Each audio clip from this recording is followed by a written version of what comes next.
Hello दोस्तों। नमस्कार। स्वागत है आपका पीकेआर इलेक्ट्रिकल इंजीनियरिंग चैनल में। दोस्तों, अब आज हम लोग इस वीडियो में बात करेंगे किरचॉफ्स लॉ के बारे में, केसीएल एंड केवीएल के बारे में, Kirchhoff's current law and Kirchhoff's voltage law के बारे में हम लोग बात करेंगे। दोस्तों, अगर हमारा वीडियो आपको पसंद आता है तो हमारे चैनल पीकेआर इलेक्ट्रिकल इंजीनियरिंग को सब्सक्राइब करें एंड दोस्तों के साथ शेयर करें एंड लाइक करें। ठीक है दोस्तों, आज हम देखते हैं किरचॉफ्स लॉ। सबसे पहले हम लोग देखेंगे KCL, Kirchhoff's current law. Exam में बहुत ही ज़्यादा इन दोनों थ्योरम लॉ से बहुत सारे क्वेश्चंस पूछे जाते हैं। तो हम लोग देखेंगे कि केसीएल क्या है। ठीक है दोस्तों, तो statement of KCL, Kirchhoff's current law. KCL का हम लोग स्टेटमेंट देखेंगे क्या कहता है केसीएल। केसीएल कहता है the algebraic sum of current meeting at a junction is equal to zero. किसी भी जंक्शन पर मिलने वाली करंटों का एल्जेब्रिक सम है वो जीरो होता है। For a junction algebraic sum I बराबर जीरो। जैसे कि मान लिया ये कि मैंने फिगर बनाया यहाँ पे, तो यहाँ पे एक ये जंक्शन है। तो मान लिया यहाँ से आई वन करंट आ रही है, यहाँ आई टू जा रही है एंड आई थ्री जा रही है। तो ये जंक्शन इसको हम लोग अलग अलग दिखा लें बना के, आई वन जा रही है, आई टू बाहर आ रही है एंड आई थ्री बाहर आ रही है। तो इसको हम लोग कैसे, जो जंक्शन की ओर जाने वाली करंट है उसको हम लोग प्लस लेंगे एंड जो जंक्शन से बाहर जाने वाली करंट है उसको हम लोग माइनस लेंगे। ठीक है दोस्तों, तो plus I one plus minus I two, क्योंकि एल्जेब्रिक सम है, and plus minus I three बराबर जीरो। तो सब हो जाएगा I one minus I two minus I three बराबर जीरो। तो आई वन बराबर I two plus I three. तो इससे हम लोग और क्या देख सकते हैं, इससे एक और हम लोग स्टेटमेंट देख सकते हैं इसमें कि क्या लिखा हुआ है। एक स्टेटमेंट और देखते हैं हम लोग कि as per K C L the incoming current to the junction is equal to the outgoing current from the junction. मतलब कि as the K C L, मतलब किरचॉफ्स करंट लॉ के आधार पर हम लोग देखते हैं कि किसी भी जंक्शन पर आने वाली करंट और जाने वाली करंट एक दूसरे के बराबर होती हैं। मतलब आने वाली करंट एंड बराबर जाने वाली करंट। ठीक है दोस्तों, इससे हम लोग ये देख सकते हैं। तो किरचॉफ्स करंट लॉ क्या था कि किसी भी जंक्शन पर मिलने वाली सारी करंटों का जो अलजेब्रिक सम होता है वो जीरो होता है, या उसको हम लोग बोल सकते हैं किसी भी जंक्शन पर आने वाली एंड जाने वाली धाराओं का बीजगणितीय योग बराबर होगा। ठीक है दोस्तों, तो चूंकि अब हम लोग आगे इसको एक और हम लोग देखते हैं। चूंकि मान लिया जैसे कि हम लोग जानते हैं, चूंकि हम लोग जानते हैं Q बराबर आई टी होता है। दोस्तों, इसको हम लोग क्वेश्चन नंबर फर्स्ट माना। तो चूंकि Q बराबर आई टी होता है, तो हम लोग यहाँ से बाई फर्स्ट निकालेंगे Q बराबर आई टी। तो आई बराबर क्या हो जाएगा, हम लोग Q बाई टी। चूँकि समय सबके लिए समान है, एक समय में सभी जगह मिल सारी करंटें आ रही हैं एंड जा रही हैं उसी समय पे। तो Q1 मान लिया आई वन पे चार्ज है, आई वन समय में चार्ज कंडक्टर पर, एंड Q2 आई टू पर एंड Q3 आई थ्री पर। यहाँ से Q1 अपॉन टी बराबर Q2 upon T plus Q3 upon T. तो यहाँ से टी कॉमन हो जाएगा, तो Q1 बराबर Q2 प्लस Q3। तो ये हम लोगों का एट जंक्शन पे चार्ज आ गया। ठीक है दोस्तों, तो इस पे टोटल चार्ज क्या आ गया। तो एज पर केसीएल हम लोग देखेंगे कि as per KCL in the as per KCL the incoming charge to the equal to the outgoing charge from the junction. अब हम लोग केसीएल के आधार पर देखते हैं कि किसी भी जंक्शन पर मिल आने वाला चार्ज बराबर होता है जाने वाले चार्ज के। तो इससे हम लोग क्या देखेंगे कि जो मतलब जंक्शन पर जितना भी चार्ज आ रहा है उतना चार्ज वापस चला जा रहा है। तो इससे हम लोग क्या देखेंगे कि as per KCL the amount of charge at a junction always remain constant. तो इससे यह है कि जंक्शन पर ऑलवेज जो चार्ज है वो कांस्टेंट रहेगा। तो इस वजह से हम लोग इसको क्या बोलते हैं, इस वजह से हम लोग इसको बोलते हैं कि that's why it is called law of conservation of charge. इस वजह से हम लोग केसीएल को बोलते हैं कि जो केसीएल होता है वो किसके सिद्धांत पर काम करता है। तो that's why it is called law of conservation of charge. ये पूछा जाता है कि केसीएल किसके संरक्षण का नियम है, तो हम लोग देखते हैं कि वो चार्ज के संरक्षण का नियम है। तो हम लोग चार्ज के संरक्षण का नियम कैसे प्रूव कर सकते हैं कि इस तरह से कि मतलब किसी भी जंक्शन पर मिलने वाला चार्ज बराबर जाने वाला चार्ज दोनों उस पर बराबर होता है, क्योंकि ऑलवेज रिमेन कांस्टेंट। जंक्शन पर मिलने वाला चार्ज जो होता है वो ऑलवेज कांस्टेंट रहता है। ठीक है दोस्तों, तो हम लोगों का केसीएल हम लोगों ने देखा, तो केसीएल आप लोगों को समझ में आया। अब आगे हम लोग देखते हैं केवीएल।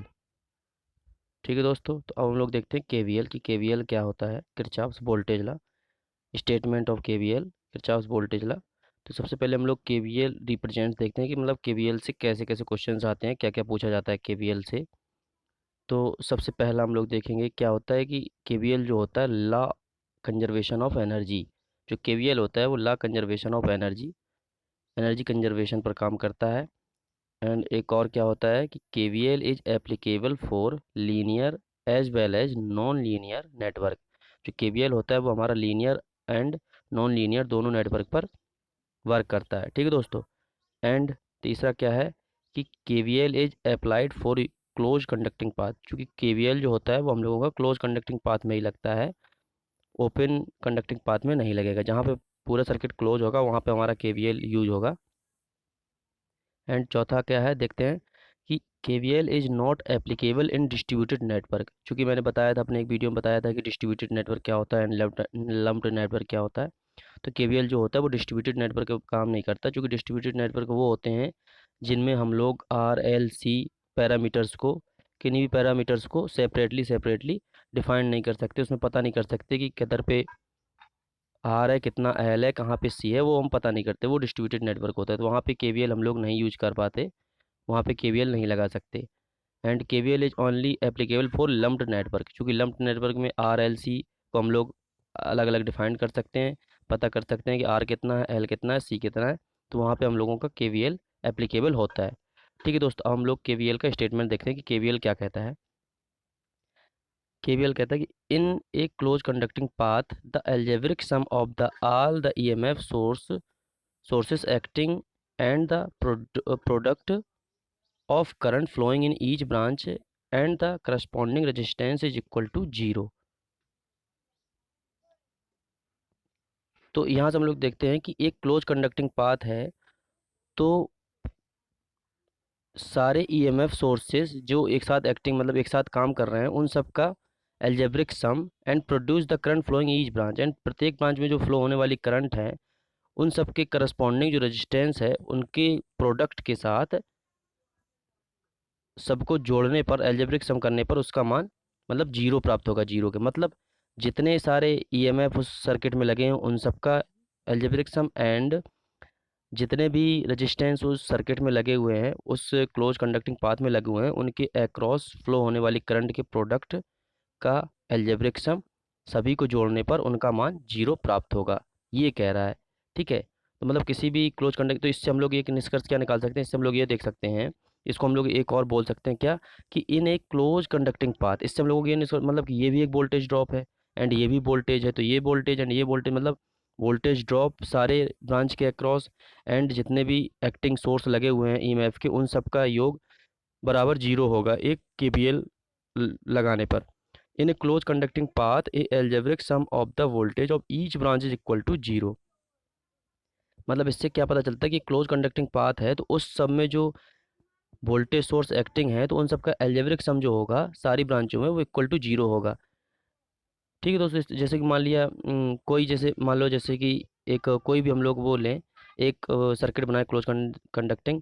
मान लिया यहाँ पे हम लोग एक ई लगा दें एंड यहाँ पे एक रेजिस्टेंस लगा दें, एक और यहाँ पे ई लगा दें, मतलब वोल्टेज सोर्स लगा दें ई टू, ये ई वन हो गया, ये आर हो गया, ये क्लोज कंडक्टिंग पाथ है। तो अगर हम लोग यहाँ से इसमें पूरे में केवीएल लगाएंगे तो यहाँ से ई वन एंड करंट जाएगी यहाँ पे, तो माइनस के आई आर वन जो कि करंट की डायरेक्शन की दिशा में है तो माइनस का हो जाएगा, एंड प्लस के ई टू बराबर जीरो। इस तरह से हम लोग इसको ले सकते हैं, क्योंकि इसके अक्रॉस वोल्टेज ड्रॉप निकालेंगे आई आर वन एंड ये ई टू पॉजिटिव टर्मिनल से लेंगे, यहाँ से चलेंगे पॉजिटिव टर्मिनल से तो पॉजिटिव ई वन, तो ये हम लोगों का केवीएल यहाँ पे इस तरह से लग जाएगा। तो इससे हम लोग ये देख सकते हैं कि इसके अक्रॉस भी वोल्टेज ड्रॉप एंड ये भी वोल्टेज एंड ये भी वोल्टेज, सारे वोल्टेजों का सारी ब्रांचों के अक्रॉस वोल्टेज का एल्जेब्रिक सम जो है वो जीरो के बराबर होता है। ठीक है दोस्तों, ये हो गया केवीएल।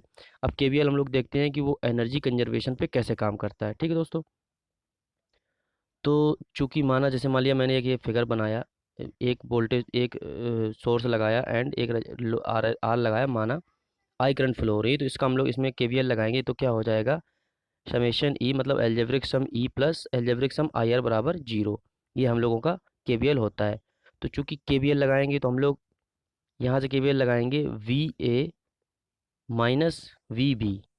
ठीक है, के बी एल हम लोगों का आ जाएगा V A minus V B, चूँकि के बी एल बराबर हम लोगों का हो जाएगा, ये वोल्टेज आ गया, इसके अक्रॉस जो वोल्टेज ड्रॉप है वो हम लोगों का वोल्टेज आ गया total V A minus V B. तो चूंकि वोल्टेज क्या होता है, वोल्ट विभव हम लोग क्या करते हैं, मतलब वोल्टेज की एक और परिभाषा होती है, मतलब कार बटे किया गया कार बटे कूलाम, मतलब जूल चार्ज, मतलब कार बटे चार्ज होता है, मतलब एनर्जी बटे चार्ज होता है, उसको हम लोग बोलते हैं। तो जूल पर कूलाम इसका जैसे कि डब्ल्यू, डेल्टा डब्ल्यू बटे क्यू, मतलब किया गया कार बटे चार्ज। तो चूंकि हम लोग देखते हैं कि किसी भी कोल्ड कंडक्टिंग में अगर करंट फ्लो हो रही है तो वहाँ पे चार्ज तो जीरो हो नहीं सकता है, चूंकि चूंकि चार्ज जीरो हो नहीं सकता है, लेकिन किया गया कार टोटल जो है उनका डिफरेंस वो जीरो हो सकता है। तो अब चूंकि डेल ये किया गया कार है, तो किया गया कार कैसे हम लोग निकालेंगे, W2 माइनस W1 बराबर जीरो। तो इसलिए KVL बराबर हम लोग लिख सकते हैं W2 minus W1 upon Q. तो यहाँ पे हम लोग देखेंगे कि W1 बराबर W2, चूंकि दोनों कार बराबर है, अगर किया गया कार बराबर हो जाता है तो इससे क्या है कि कोई एनर्जी लॉस नहीं हुआ, जितना कार W1 W2 बराबर हो गए हैं, तो इससे ये पता चलता है कि इसमें एनर्जी का कोई लॉस नहीं हुआ है मतलब KVL में। तो इससे हम लोग सॉल्व क्या निकलता है, सो KVL रिप्रेजेंट्स इस लॉ ऑफ एनर्जी कंजर्वेशन। तो इससे हम लोग देखते हैं कि ये हमारा जो KVL होता है वो रिप्रेजेंट करता है law of energy of conservation. ठीक है दोस्तों, तो समझ में आया कि लॉ ऑफ KVL कैसे एनर्जी कंजर्वेशन के लिए मतलब वर्क करता है। ठीक है दोस्तों, एंड KVL हम लोगों ने देखा कि KVL क्या होता है। ठीक है दोस्तों, तो एक और थोड़ा थ्योरम्स होती है जो कभी कभी उससे क्वेश्चंस पूछे जाते हैं, काफ़ी एग्जामों में पूछ दिया जाता है क्वेश्चंस। जैसे एक थ्योरम होती है कि टेलीगन्स थ्योरम जो होती है वो स्टेटमेंट क्या देती है, टेलीगन्स थ्योरम, टेलीगन्स थ्योरम क्या कहती है कि कहती है कि the algebraic sum of the power in any circuit, जैसे कि कोई भी सर्किट हो, linear, non linear, unidirectional, bi directional, time variant, time invariant, element at any instant equal to zero at is given by, इसका हम लोग जो formula होता है वो इससे देते हैं कि के बराबर एन समीशन के बराबर वन वी के एंड आई के बराबर जीरो, मतलब पावर का जो जितनी भी पावर होगी उस सर्किट में किसी भी कंडीशन में हो उस एल्जेब्रिक सम जीरो होगा। तो इट इज़ एप्लीकेबल फॉर, और चूंकि ये जो थ्योरम्स होती है वो एप्लीकेबल होती है किसके लिए, लीनियर सर्किट के लिए, non linear circuit, time variant के लिए, टाइम इनवेरिएंट के लिए, unidirectional, bi direction, time variant मतलब जो समय के साथ परिवर्तित ना हो, एंड टाइम इनवेरिएंट मतलब जो समय के साथ परिवर्तित हो। सारे सर्किटों में जितने भी सर्किट होते हैं सब में ये टेलीगन्स थ्योरम एप्लीकेबल होती है, and it is represents law of conservation of energy. क्योंकि ये भी होती है जो पावर होती है, क्योंकि अब इसमें पावर की ही बात की जाती है कि चूंकि जितने भी पावर होगी उसका अलजेब्रिक सम जीरो होगा, तो इसमें पावर लॉस नहीं होता, एनर्जी लॉस नहीं होता, इस वजह से ये भी कंजर्वेशन ऑफ एनर्जी का रिप्रेजेंटेशन करती है। ठीक है दोस्तों, आज के लिए बस इतना ही। अगर हमारा वीडियो आपको पसंद आता है तो हमारे चैनल PKR इलेक्ट्रिकल इंजीनियरिंग को सब्सक्राइब करें, एंड दोस्तों के साथ शेयर करें एंड लाइक करें। धन्यवाद।